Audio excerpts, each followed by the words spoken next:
La famille, bonjour à tous, j'espère que vous allez bien, vous avez passé une bonne journée. Ça y est, nous voilà les gars, quoi, un peu moins de 24 heures d'un des matchs le plus suivi de la planète, le Classico.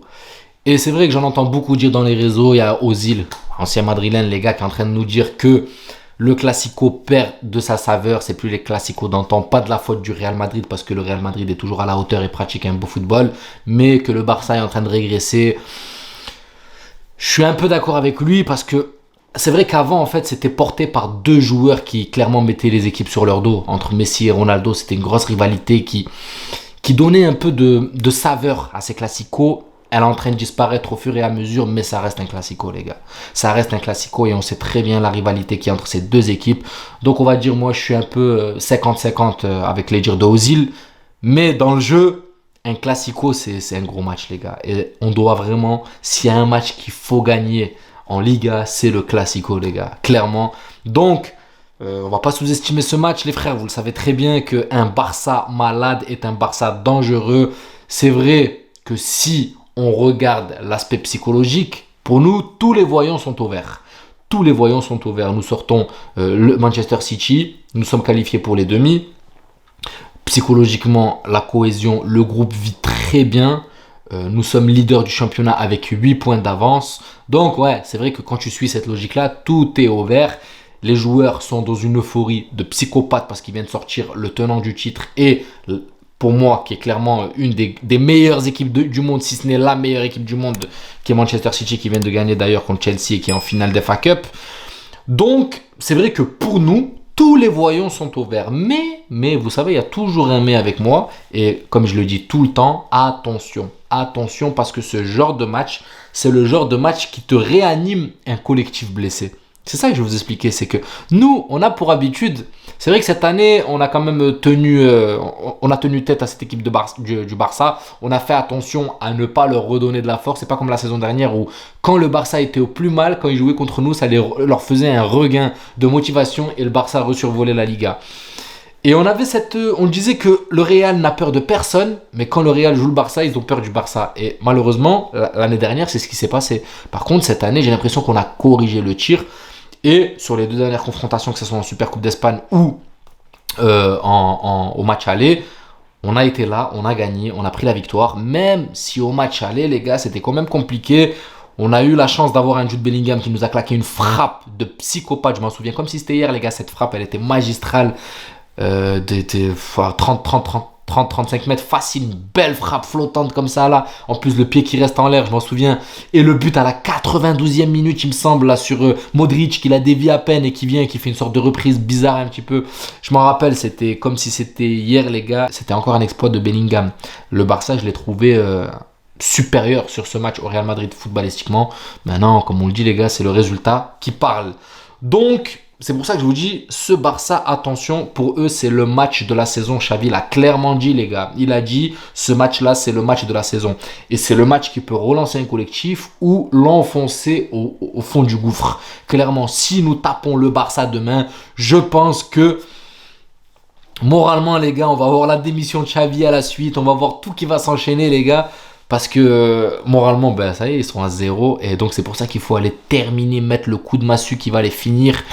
Et ils savent que eux ils ne doivent pas se laisser faire. Ils savent que demain, ils ont les cartes entre leurs mains. Moi, je vous dis, les gars, demain, ça va être un match compliqué à ne pas sous-estimer. Les gens le prennent un peu pour acquis parce qu'on a cette avance, qu'on est à l'aise, qu'on fait de très bons matchs, voilà, il y a Bellingham, il y a des changements un peu dans l'équipe.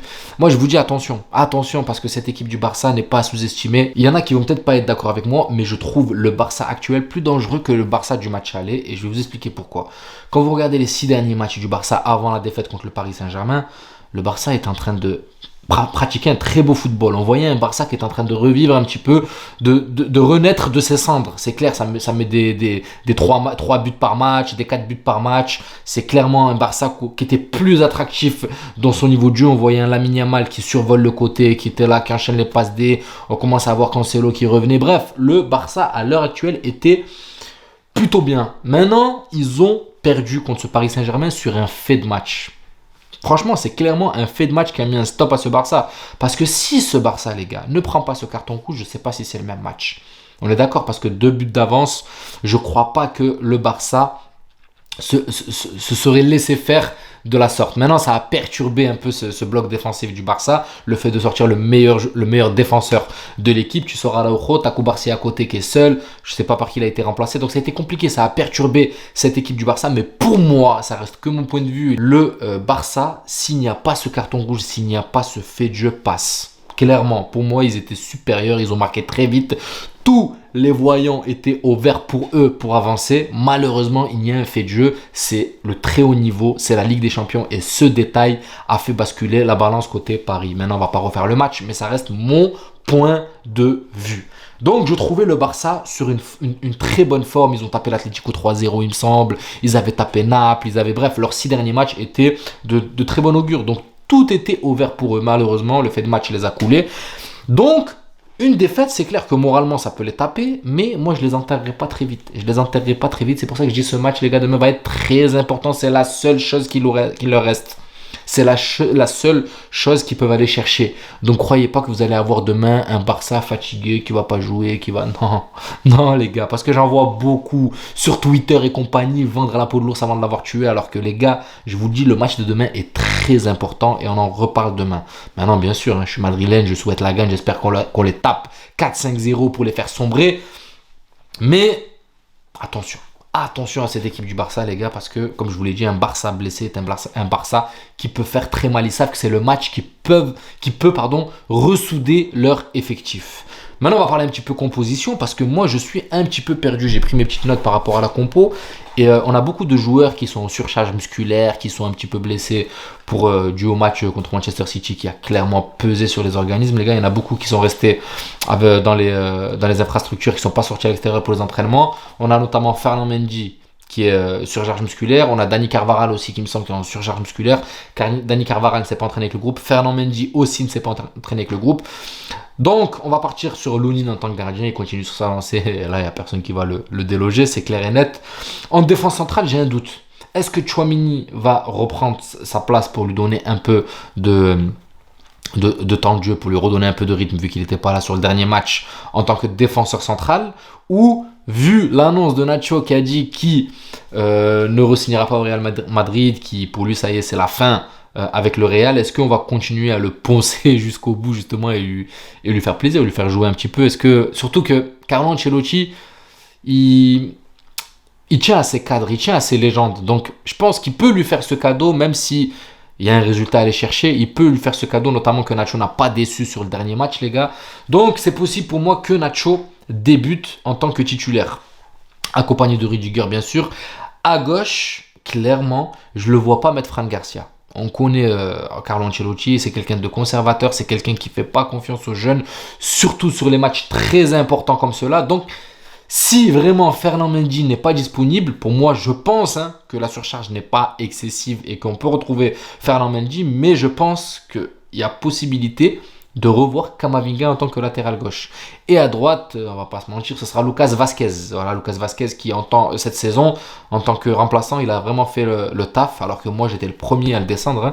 Mais quand les joueurs font le taf, faut le dire. Donc là, Lucas Vazquez sur cette saison, les gars, il a fait le taf et je pense qu'il y a des chances qu'il soit latéral droit demain. Au milieu de terrain, donc vu que Tchouaméni, il y a possibilité qu'il joue ou défenseur central, si ce n'est pas le cas et que Nacho continue à jouer défenseur central, pour moi, on aura un milieu Tchouaméni, Valverde, parce que Valverde, t'en as absolument besoin sur ce genre de match où il faut couvrir le milieu de terrain. Kroos, voilà, Tchouaméni, Valverde, Kroos avec Bellingham devant et devant Rodrigo, Vinicius. Par contre, Camavinga en remplaçant pour le faire souffler un petit peu, ou Tchouaméni peut-être qu'il restera encore sur le banc et on laissera Camavinga. Donc clairement je sais pas, je suis un peu perdu sur la compo et notamment qu'on a des retours. Militao, je pense pas clairement qu'il sera titulaire, les gars. Je pense qu'il grattera quelques minutes peut-être en deuxième mi-temps ou en fin de match comme d'habitude, parce que là je le sens pas encore frais pour aborder un Classico, ou peut-être qu'il jouera titulaire contre, il me semble qu'il y a la Sociedad, il me semble, entre le Classico et le match de Ligue des Champions. Le week-end prochain il me semble qu'il y a la Real Sociedad. Donc venir sur ce match-là à très haut niveau, très grosse intensité, je le pense pas. Donc voilà, moi c'est ma compo. Dites-moi ce que vous en pensez dans les commentaires. Est-ce que vous êtes d'accord avec moi sur la compo? Qui vous mettrez au milieu de terrain? Est-ce que vous remettrez Camavinga ou Tchouaméni en tant que 6? Ou voilà, vous connaissez la bascule avec Kroos. Valverde pour moi sur ce match-là est indispensable. Et on aura bien sûr Vinicius, Rodrigo. Mais est-ce que on va repartir sur un Vinicius à gauche et Rodrigo plus en pointe ou à droite comme à l'habitude, voilà l'attaque habituelle, ou on va rester sur le schéma actuel en mettant Rodrigo à gauche et Vinicius en 9 pour que les deux joueurs puissent combiner. Moi, je vais pas vous mentir, hein, elle me plaît cette compo avec Vinicius en pointe et Rodrigo à gauche. Parce qu'en fait, il n'est pas totalement en pointe. Il peut toujours alterner avec Rodrigo, mais là, tu tires du potentiel de Rodrigo. Tu arrives à tirer du potentiel de Rodrigo et t'as moins de déchets, je trouve, de Vinicius. Donc, est-ce que c'était dû au carton jaune écopé contre Manchester City en Ligue des Champions, qui lui coûtait peut-être la demi de Ligue des Champions, la demi-allée? Je sais pas, mais en tout cas, le dernier match de Vinicius en Ligue des Champions m'a plu en tant que neuf, comment il était épuré son jeu. C'est sûr que dans la provocation, tu le trouves moins, mais je trouve que c'est plus intéressant à voir. Donc, dites-moi ce que vous en pensez dans les commentaires. Voilà la famille, j'espère que la vidéo vous plaira. Merci pour les abonnements, je vois que ça s'abonne en masse. N'hésitez pas à continuer, ça donne beaucoup de force à la chaîne. Et je vous retrouve demain pour le débrief après le match. Prenez soin de vous la famille.